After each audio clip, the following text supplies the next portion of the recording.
What's up, y'all? Today we're tying a green butt skunk. Let's get tying. Alright guys, so we're going to tie the green butt skunk using a size 8 nymph sprout hook. Must add, you can tie this on different style hooks. This is just what I have. This is what I'm going to tie it on. So let's get into it. I'm using a black thread, like so.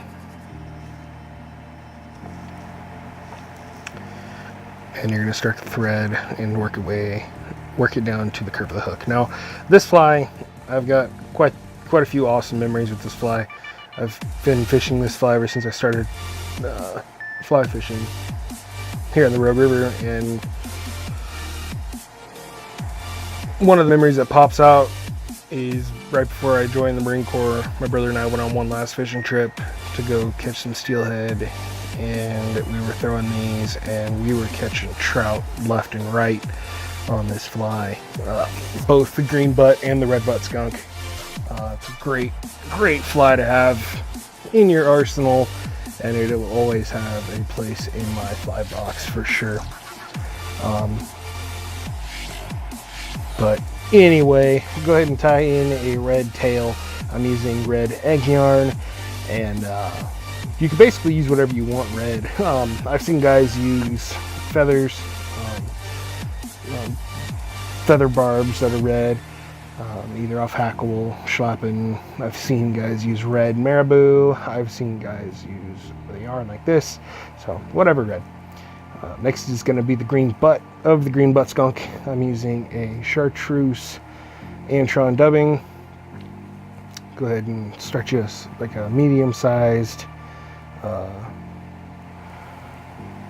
noodle of dubbing, and right up against the red tail, like so.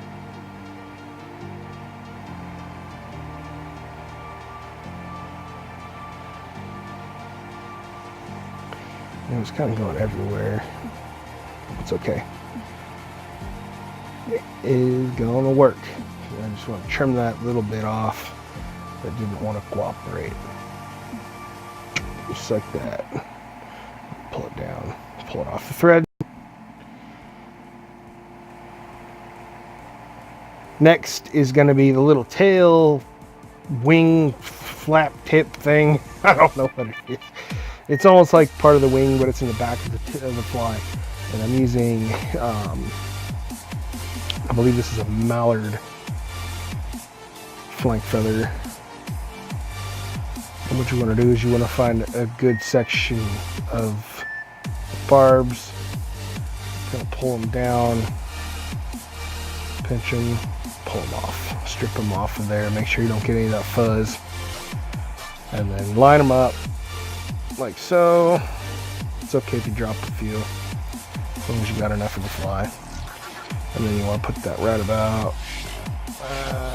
Go ahead and do a wrap and then pull that where you want it. Just like that. And then you can secure it on there more. Let's snip off the tag. Next step, I believe, is the flash. I'm going to grab a piece of flash. I use a few different colors. This one I'm using like a silver flash.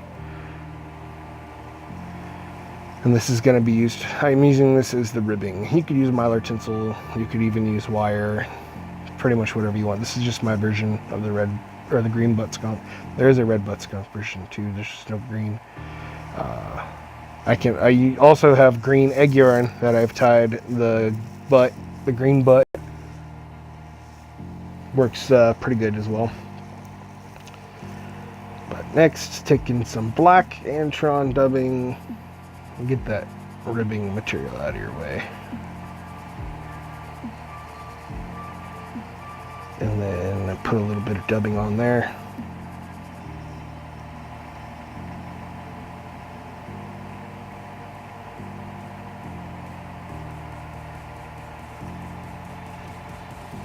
Dubbing just didn't want to cooperate tonight, but it's okay. It worked out in the end. A little more patient than normal.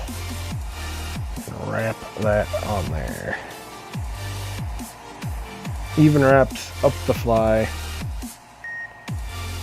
kind of overlapping the next or the last wrap with the current wrap, and then dub the body up like that. Next, you're gonna wrap that tinsel or flash or ribbing material up the fly.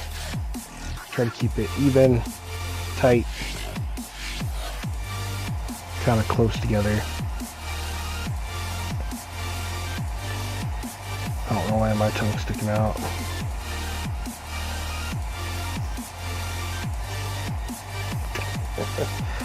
Secure that in there. Snip it off. Don't throw that strip away if it's that long. You can use it later, which you will see here shortly. And then next,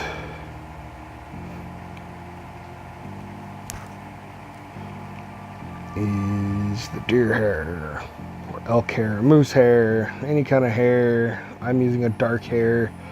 I believe this is moose. Some dark moose strands. And the tips towards the back of this piece are darker, so I'm going to pull from the top.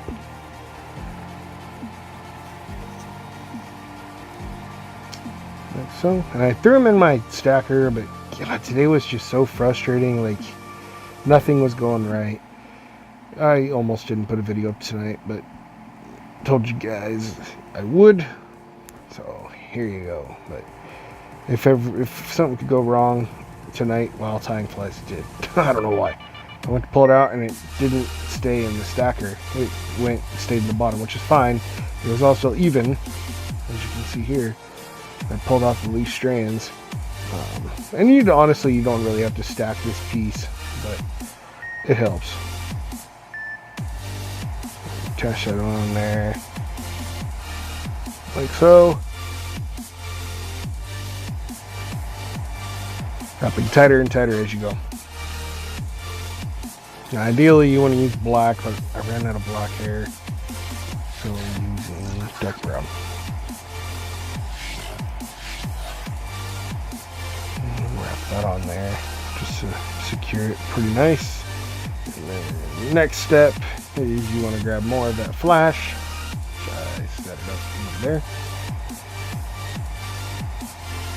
And I cut 3 strands, roughly, excuse me, yawning. I cut 3 strands, I'm boring myself, I'm sorry. Cut 3 strands, roughly the same size, and attach those to the fly, and then instead of snipping the tag in, I fold it over and tie it in as well. So start it right there, and then fold it over, tie that in as well. Then I had one that was a little long, so snip them all the same length, like so.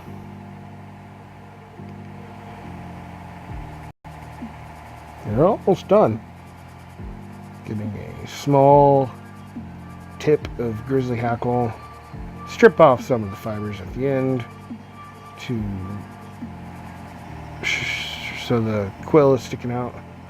And this is what you will attach it by. Probably could have got away with a little bit longer. That's okay. Just worked out. And then, rather than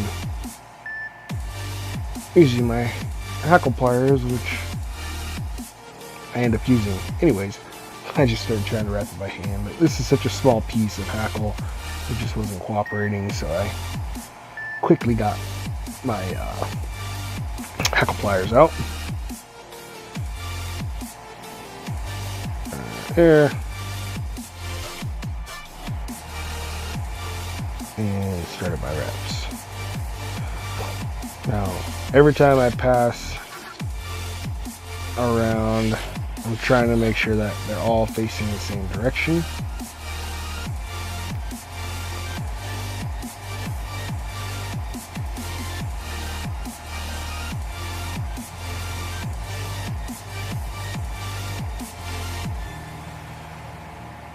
Lock that in there, and then you can remove the hackle pliers. pull everything back and secure just a little ways up to make sure that all the hackle is going back towards the back of the fly.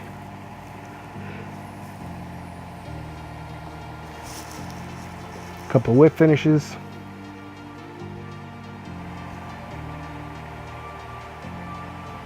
There's one.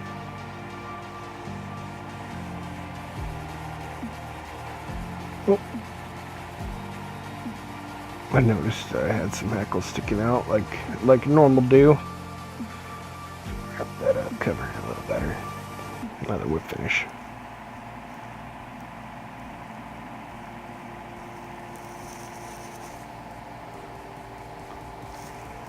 Now, I wouldn't be surprised if this fly works great in like lakes and ponds, but I know it works great in the river going after trout, so go ahead and give it a shot. But last step that I'm going to do is a little head cement on the thread. This has a pretty big thread head on it, so I will throw some head cement. So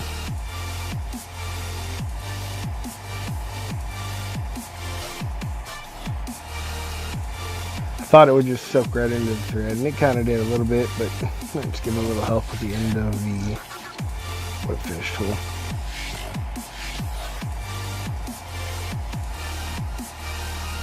So adding a head cement in situations like this definitely helps the life of the fly become a lot longer.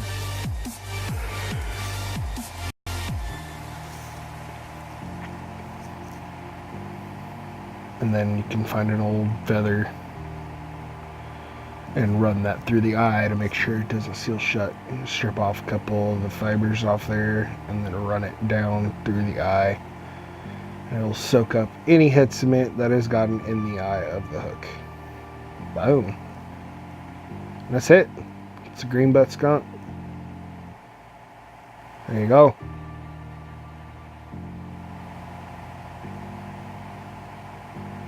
That's gonna do it for this one. You guys know what to do. Make sure that if you aren't already, you subscribe to my channel and hit the notification bell so you know when I post new videos or go live. Also, like the videos, comment down below anything you would like. Share these videos with your friends and with your family. And last but not least, I appreciate you guys checking in with me. Until next time, you guys take it easy, and I will catch you on the next one. Thanks.